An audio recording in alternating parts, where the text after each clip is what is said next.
Yes, and yes. how lately that's started to feel like a huge trap. Yes, yes. And how I've sort of put that aside. So now it's almost like, feels really scary because it's like, I have no plan, I have no Of course. future, and I'm just... Yes, yes. Of course, there will be some scariness. There's the contrast. Always when there's a changing over of power, there is some insecurity, something. Changeover of government. First, from mind to heart, something. And the heart doesn't behave like mind in the same way. It's mind you can navigate. Okay. The heart is quiet. What's happening? What's coming next? There's no next. No. I want to find out what's next. I want to know. And yet you are discovering, but I am the unknown. I'm afraid of the unknown, yet you're discovering that I am unknowable. In the traditional, the conventional sense of the word knowledge, I am unknowable. Because I'm not a thing, I'm not an object. I observe objects and their quality, but myself, what quality belongs to me? You're discovering, you have to discover this. You cannot learn this. Learning is not sufficient, totally inadequate. You have to experience. Where exactly are you? What precisely are you? This question I have for you. Can you introduce me to your being? What will I meet? So when you speak to me like this, I get a... I wonder, like I know you're not talking to me, and I feel something else going on, and but then I'm thinking, like, does my beingness have a kind of amnesia or something that you're does it need, why doesn't it remember? Is okay. Is there you and your beingness? Yeah. Yes. Because you say I'm not talking. I know you're not talking to me. So okay, let's get past the me first. Who is the me? Who's the me? Yeah, because I'm talking to your beingness. You say you're talking to my beingness, so I know you're not talking to me. So let's get to you first. You are what? Me or the beingness? Yes, you. Who am I? Yes. I'm the one sort of asking the questions. Yes. Yes. Questions I know and the questions I hear. I want to be introduced to the questioner. The questions I know. Where's the questioner? Go inside and show. Find it. Feels like an awkward question to ask you, but just try it out. Out of what are the questions arising, emanating out of what? Who is the questioner?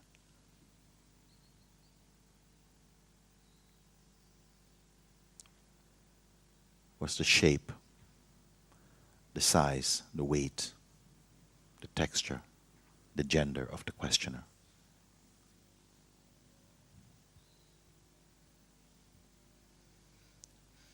Who is the me that you refer to?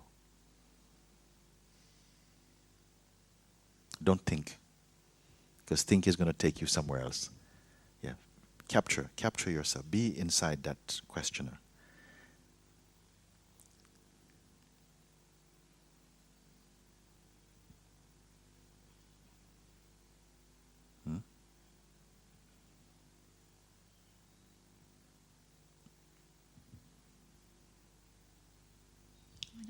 I don't know how to answer these questions. Yes.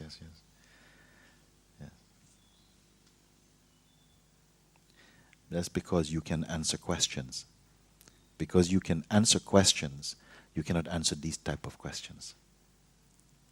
Because you can answer questions, just bear with me for a little bit. It might seem a bit puzzling, but there's a point to it. Because you feel you can answer questions, the mind can answer questions. It knows how to, yes, okay, this is right, this is 1/2 ounce, this is 2 kilograms, that's... So, it knows these objective kind of answers. So this type of question is baffling, you see. Who is the questioner? If I ask you, what is the question? Oh, the question is this. Who is the questioner? Who is the questioner? The questioner is more intimate than the question. is there a questioner, you see. But the questioner isn't beingness, right? Because beingness wouldn't ask questions, would it? This is very good. So something watches the questions happening, isn't it? Something behind watches the questions happening.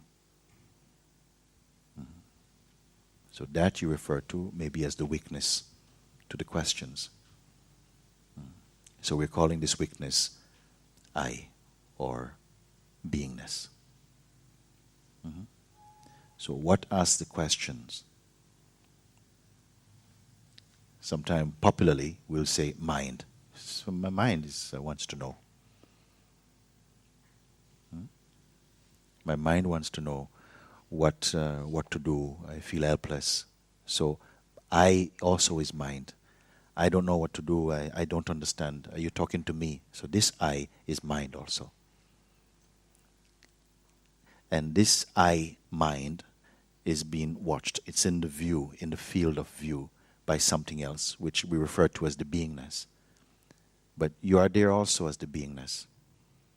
Otherwise, how would you be aware of being? You are the beingness itself. But through habit, you associate the beingness with your becomingness or your identity, which was built up through conditioning and education and I am the body and so on. So it's that I am the body idea behaving that is being watched. It's in view of something else. And that something else that watches it, I call the beingness.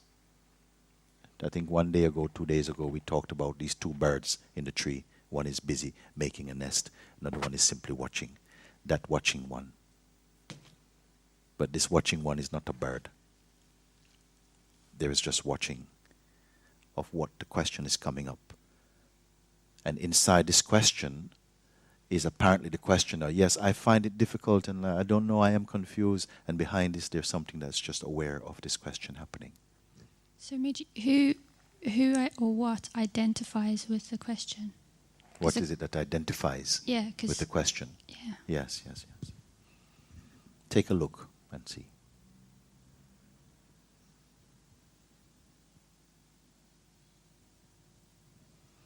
Don't perceive that mind and being and question and questioner and the beingness and they are all separate things. It's like one. It is like, I gave the example of like a television aerial, the ones you pull up. It's all one thing. Whether it's folded into itself or it's extended, it's still one thing. So this one totality, I call the absolute, the totality, the fullness of everything. When it's pulled once, the sense I am shows up. Yes. The sense I am, which is like the witnessing of the universe and the sense of self. Pull again, and I am this, I am the person, comes up. And pull again, and the world and everything is coming. But it's still one unicity. Don't keep thinking it's separate things. It's only for discussion we try and make this distinction so that clarity returns to the seeing again. Much confusion come. Yesterday, I gave this example of Sri Ramana. He say, the I removes the I, yet remains the I. The intuition, the sense I am, this witnessing spirit or beingness,